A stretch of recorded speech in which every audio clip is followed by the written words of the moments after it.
एक वडील त्याच्या मुलाला खूपच मारत होते, बेदम मारत होते. एक जण त्यांच्याकडे गेला आणि विचारलं, म्हणाले, "तुम्ही तुमच्या मुलाला इतकं बेदम का मारून राहिले?"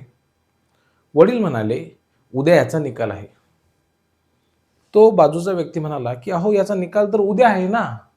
तुम्ही याला आज का मारून राहिले?" तर वडील म्हणाले, की "मी उद्या बाहेरगावी जाणार आहे." म्हणजे त्यांना त्यांच्या मुलावरती एवढा विश्वास, की हा पास होणार की नापास होणार.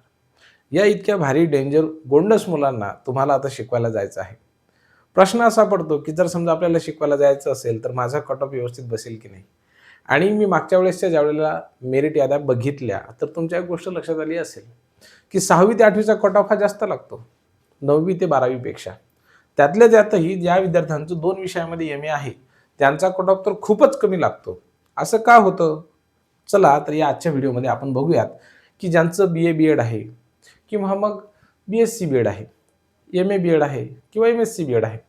त्यांचा कट ऑफ 6वी ते 8वी साठी खूपच जास्त लागतो, ज्या ठिकाणी कमी लागायला पाहिजे. आणि 9वी ते 12वी साठी कट ऑफ हा कमी लागतो. असं का होतं? या व्हिडिओमध्ये आपण सोप्या शब्दांमध्ये जाणून घेण्याचा प्रयत्न करूयात.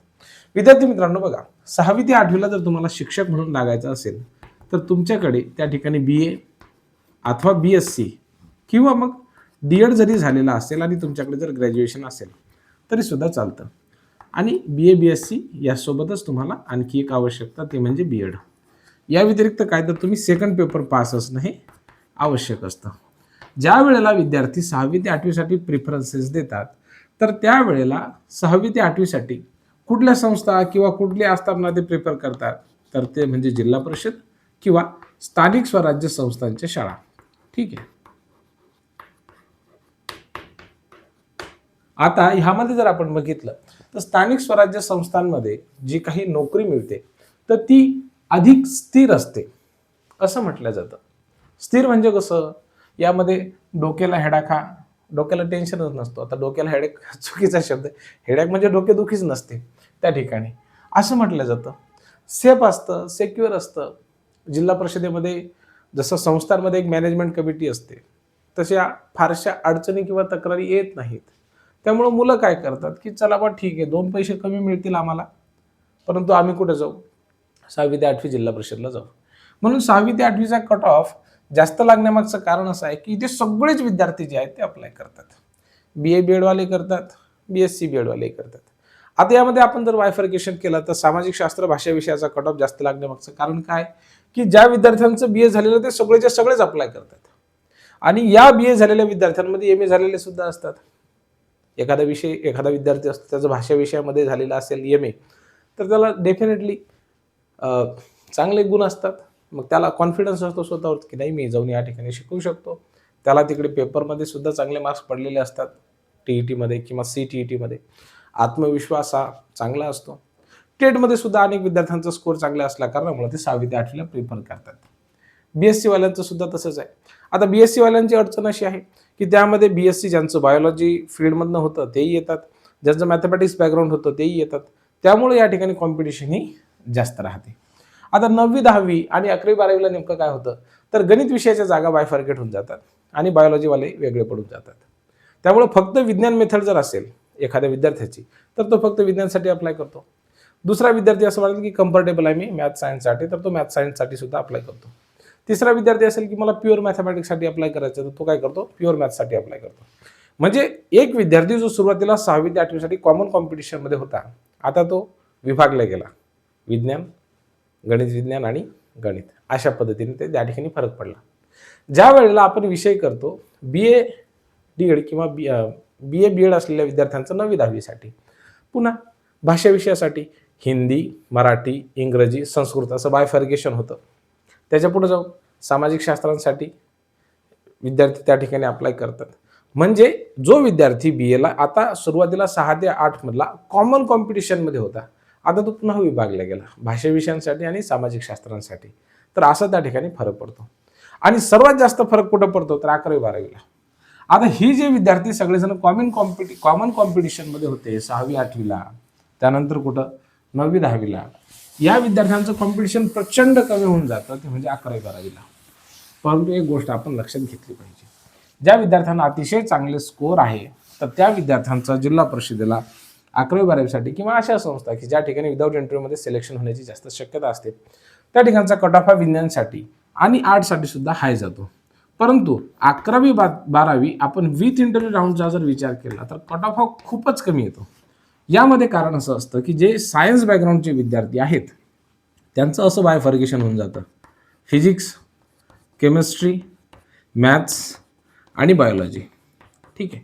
आता हे चारही प्रकारातले विद्यार्थी 9वी-10वीसाठी कॉमन कॉम्पिटिशनमध्ये असतात. ठीक आहे. कारण की हे सगळेच्या सगळे एकाच पोस्टसाठी अप्लाय करतात, एकाच पोस्टसाठी.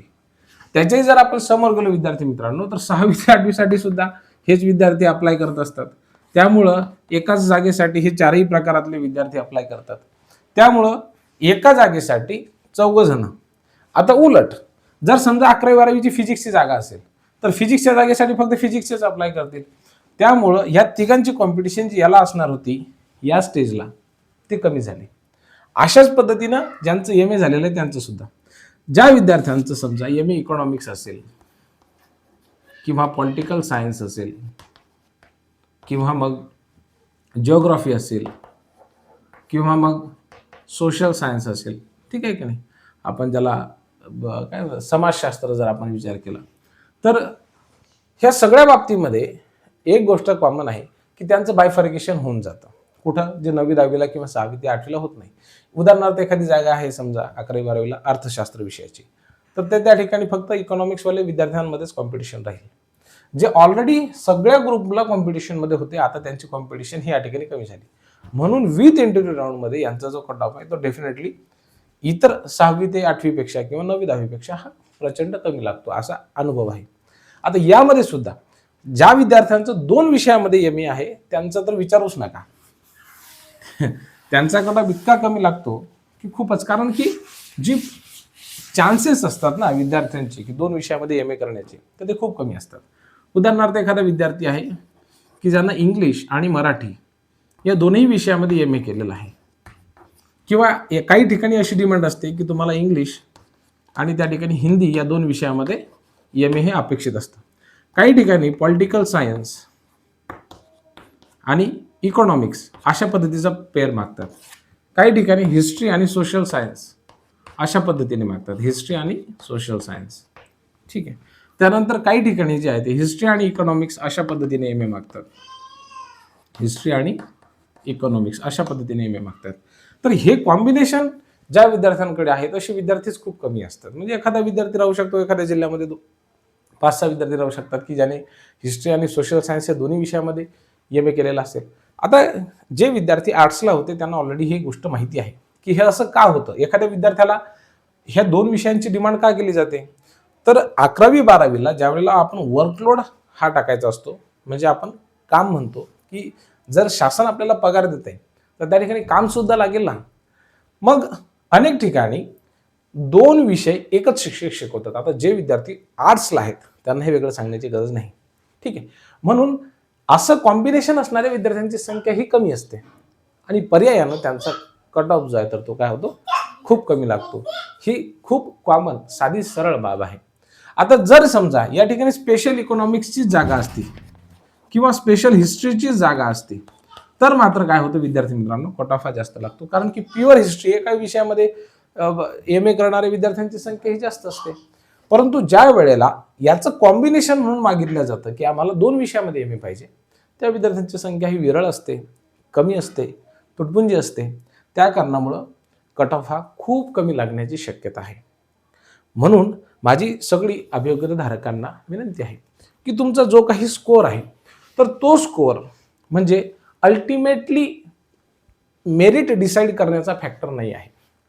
तर तुमचं शिक्षण किती विषयामध्ये आहे, कोणत्या विषयामध्ये आहे, कोणती भाषा घेऊन आहे, कोणत्या माध्यमामध्ये आहे, हे सगळ्या सुद्धा गोष्टी खूप मॅटर करतात शिक्षक भरतीमध्ये, जे अन्य प्रकारच्या भरतीमध्ये कन्सिडर केल्या जात नाहीत.